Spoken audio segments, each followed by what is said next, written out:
it's gonna wet.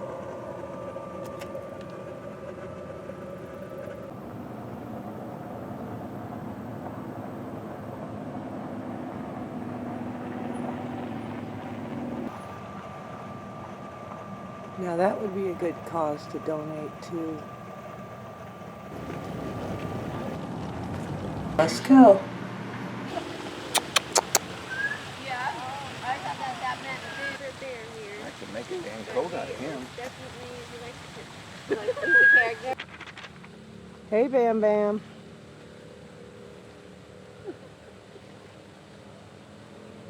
Spoiled. Look at him look right at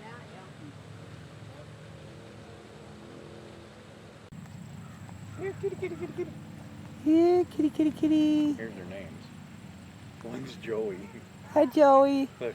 This is Joey. What we call a Thai liger. He's half liger, which is a man-made species of lion and tiger, and then he's bred to a tiger. Different than a traditional looking big cat, and that's because he actually does have some lion in him.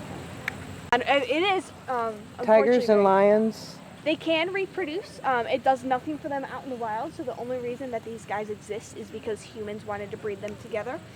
He's a Thai liger, so he's half liger and half tiger. Well, what's a liger? So a liger is a mixture of a male lion with a female tiger. Oh, okay. Yeah, so we had the females are bred back to males, either tigers or lions, and you could get a Thai liger, which is what Lakota is, or you could get a Lai liger, which we don't have here. So that's a Tigers, so they're a mixture of a lion male and a tiger female, and so you could get what's called a liger, and then all the males of ligers, they're all sterile. So you can either get a Thai liger or a Lai liger. We don't have a Lai liger here. But Lakota, this is actually him. He can just keep growing and growing until that heart can't pump enough blood to vital organs. And unfortunately, they can pass away. So they do get incredibly large. Lakota, the one back there, he just turned 3. So they usually don't stop growing until almost 5. So they actually have a lid on their enclosure. They have a lid kind of like the leopards do. Trying to get And this they're one. down if you want.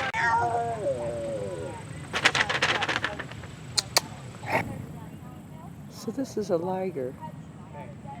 He's not even full grown. You peeing? Hey, liger.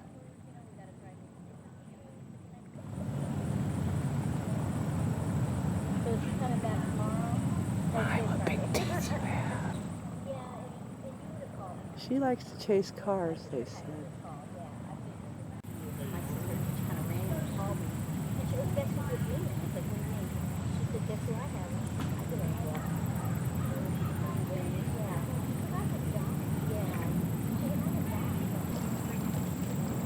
Yeah. Yeah. Yeah, no, this is it. Said he don't like cars. Yeah.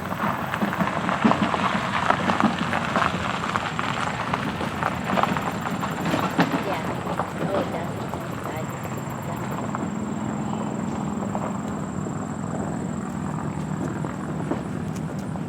Hey, big boy.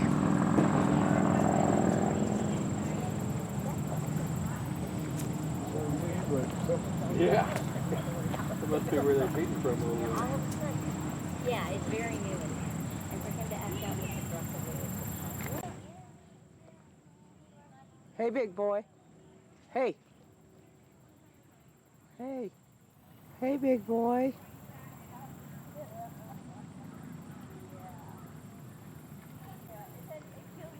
Can't hardly see you.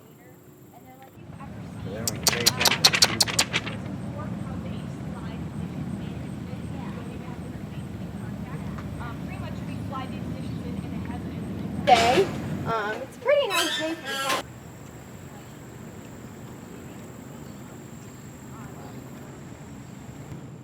You cleaning the fleas off? What's your name?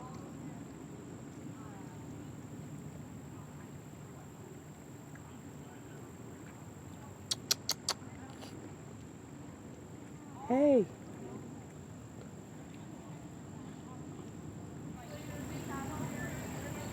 Yeah, that sounds about right. He knows he's greedy. Hi!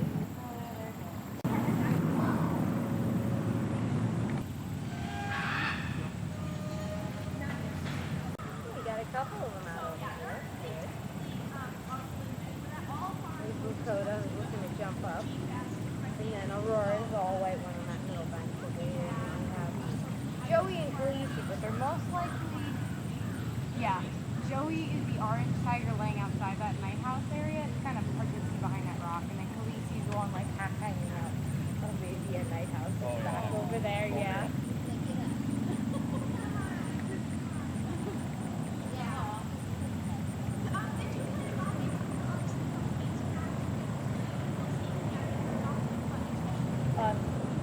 This with, oh yeah, that too. That and then, you know, there's snakes in these habitats too you gotta watch out for, and then of course rocks flying at you.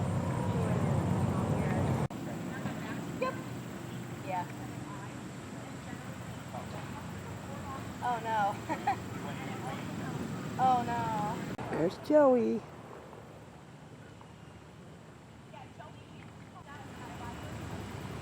Jump, Joey. That one of them.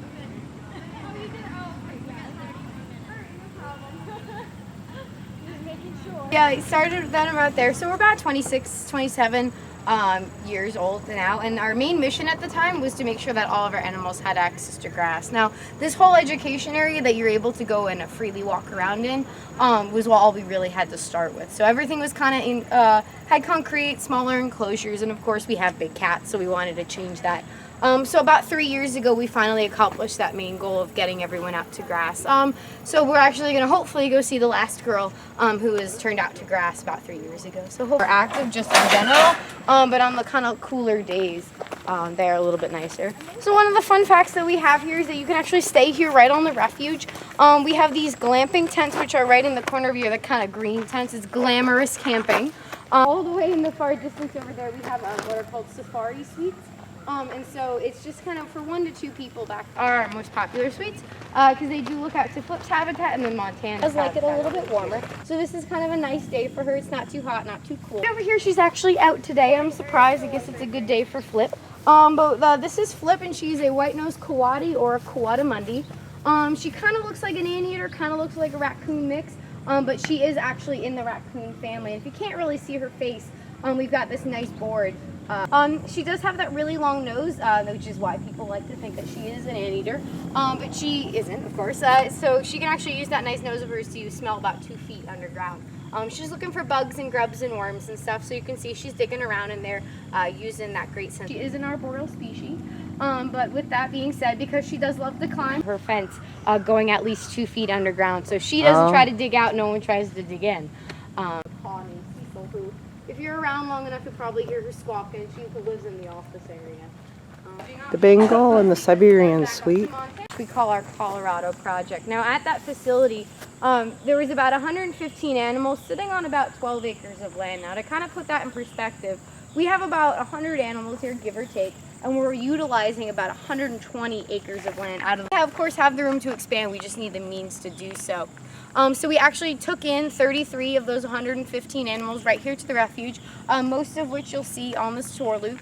And then we worked with 14 other sanctuaries to go and rehome the rest of them. Now the conditions that these guys were in were absolutely horrendous. You know, the cages, quote unquote, you know, they could have gotten out if they really wanted to.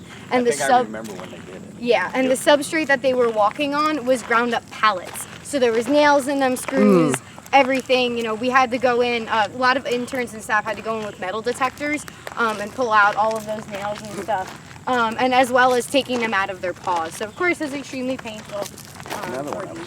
She currently shares her habitat with Savannah, who is currently locked away in her night house. Now, these girls didn't grow up together and they are different species, so we are not allowed to introduce them.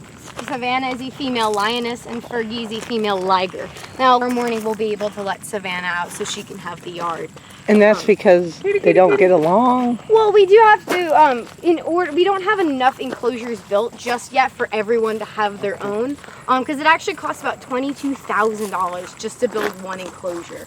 So, you know, by you guys coming on this tour or staying with us or, you know, getting anything in the gift shop, you know, everything goes back to these cats. And, you know, being a nonprofit, of course, we don't get any help from the government. So we do try to, you know, cut costs as best as we can. So us interns are doing all the yard work, as you and I were talking about before, and we're the ones building these enclosures. So we spray paint them. We have a couple staff members who learned how to weld, You know, you name it, kind of a deal, we're going and doing it. We drive all the pipes and stuff. And you know, speaking of building enclosures, we're actually kind of in process of building a brand new serval habitat right here. And servals are kind of smaller cats.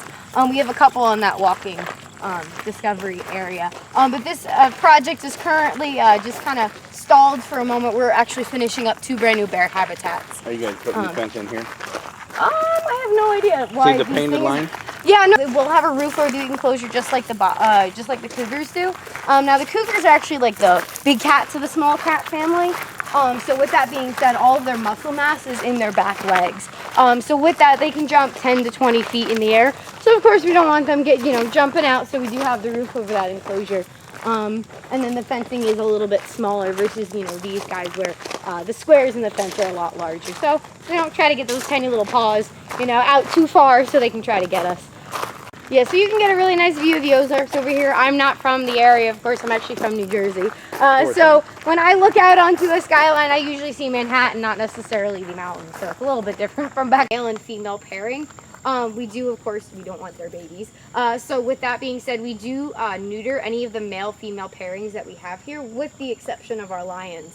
If we were to actually neuter him, Daniel would start to lose his mane. And so then he'd actually start looking like Chloe. And of course, when Chloe looks at Daniel, she wants to see that nice, big, full, dark mane of his. She loves on him just as much as she did beforehand, and we keep the hierarchy of things. You guys still feed roadkill?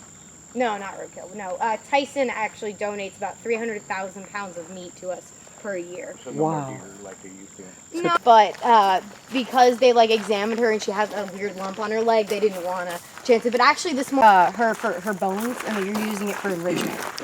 So a cow died and they They just ground it up then for the bones. No, we just kind of chop it and we give them to the bone hole. These guys love it's like a chew toy for your dog. Right. We give them to these guys and they thank just God love for it. Tyson's. Yeah, exactly. With all these chicken farms that are surrounding the area, I mean, they're helping us out tremendously. Yeah, we went all the way down to the water. Oh, I haven't been down to the water, but I haven't been down to the water just yet, but we're kind of down a little bit of a level. Now, Salvo's kind of claim to fame here, at least I think his claim to fame here, is that he's one of our loudest carolers. Now, caroling, of course, is their form of communication, so it just kind of lets them know, where each other are, if there's danger, if there's food, things like that. What he'll do is just start up early in the morning and late into the evening. He'll usually start caroling, and the rest of the lions and tigers and the ligers all start to join in caroling. So it's something spectacular to hear, especially at night on Richmond. But yeah, so usually Salvo's the one who's kind of fun to go and figure out who's talking now. Alright. So we'll go see if the last of our male lions over here is out. He's the last of our 3 male lions. I don't see him at the moment. He may or may not be behind that log.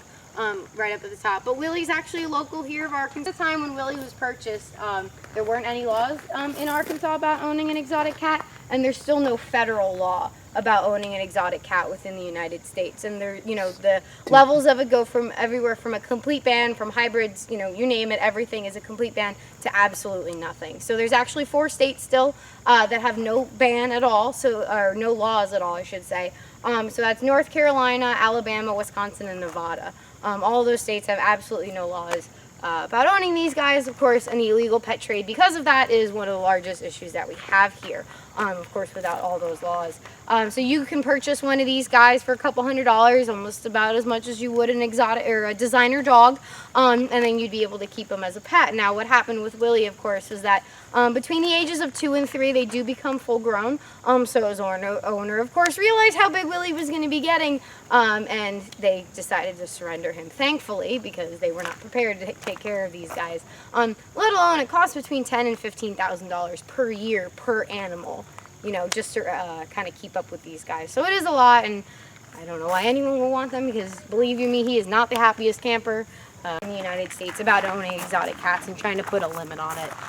So we're hoping that kind of goes through, and our senators will support it. And so I don't want anyone, as you said, your neighbor had one in the back.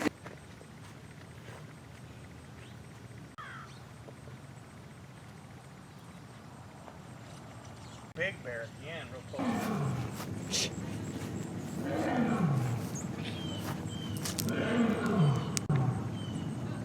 Lion.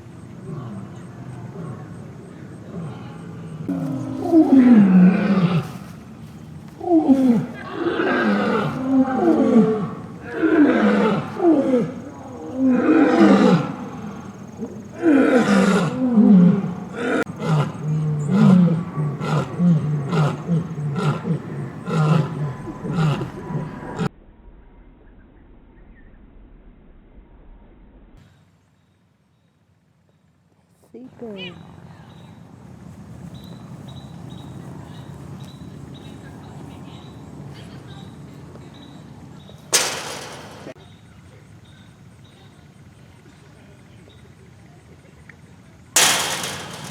Stop. I got him to jump.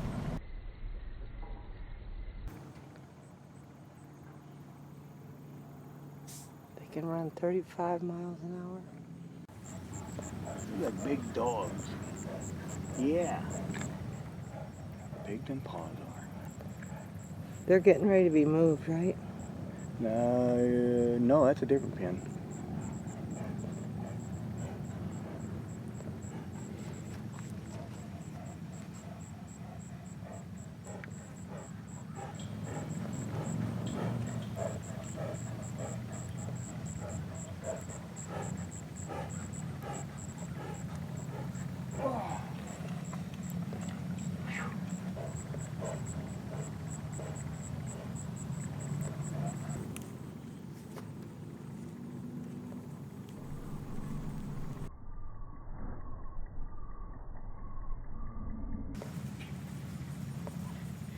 Sounds like a house cat the way it purrs or meows.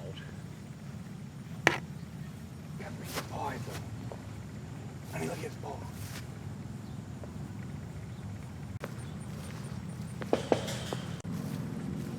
Look at the size of that paw.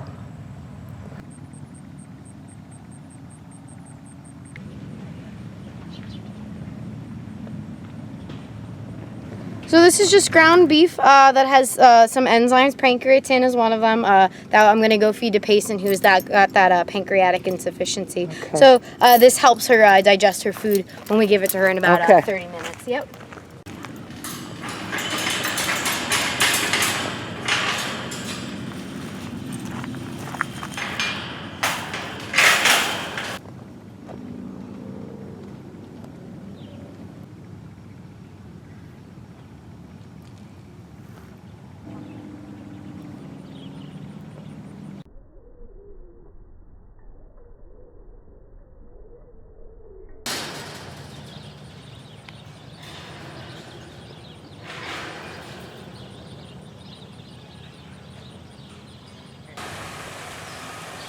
So somebody donated this cement pond.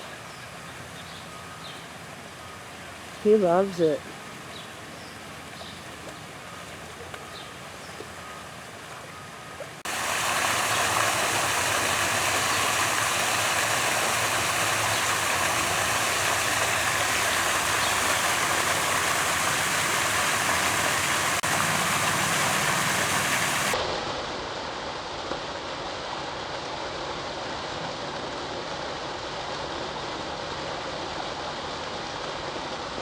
So you can donate to a specific animal.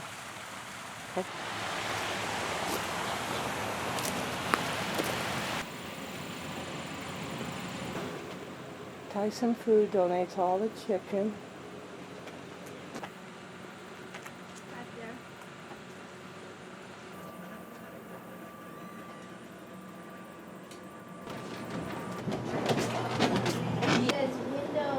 Yeah, my mom had a smaller box and then it didn't work out, so she had to change it to a big box. One is for Abby. I don't know. Yeah, because there was a. Nope, the red stars. Usually they work with.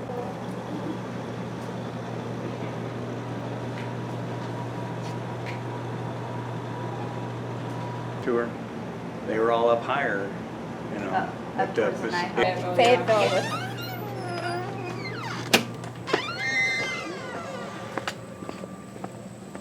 Man, I'm tired. That was a workout. Whew.